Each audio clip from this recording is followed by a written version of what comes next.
adalah sebuah gambaran bahwa Yesus akan datang kembali dalam kemuliaan.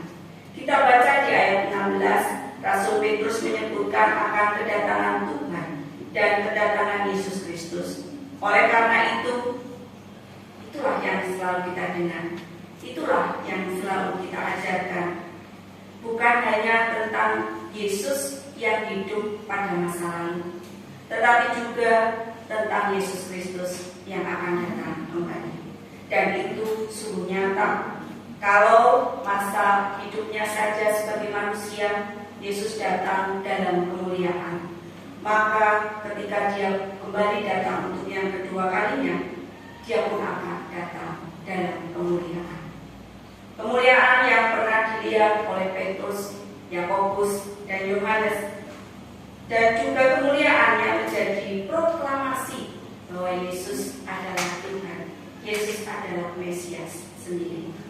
Kemudian dari peristiwa transfigurasi, Petrus meyakini bahwa peristiwa transfigurasi yang dia saksikan sendiri dan benar-benar dia lihat itu menjadikannya dia semakin teguh, meneguhkan iman berdasarkan firman Tuhan.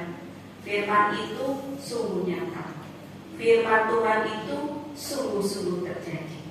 Nubuat-nubuat sungguh berasal dari Tuhan, dan nubuat-nubuat itu telah digenapi.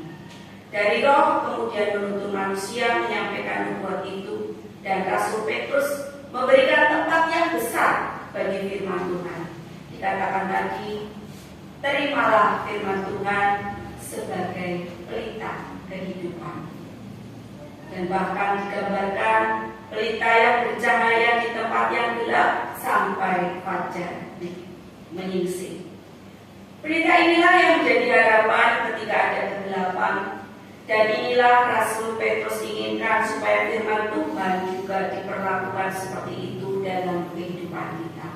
Firman itu menjadi pelita yang akan menuntun kita kepada cahaya terang firman Tuhan.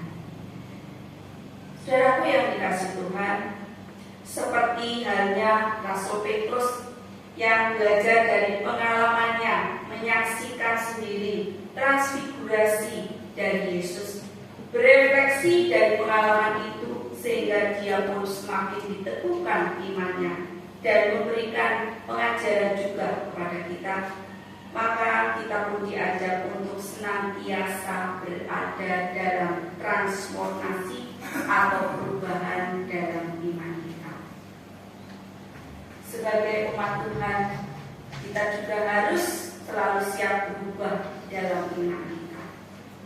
Layaknya sebuah tanah gersam yang berubah menjadi tanah yang subur. Orang-orang yang penuh keraguan, orang-orang yang penuh kebimbangan berubah menjadi percaya. Kenapa? Ya karena Yesus itu adalah sungguh-sungguh Allah, dan karena Dia itu mempunyai kemampuan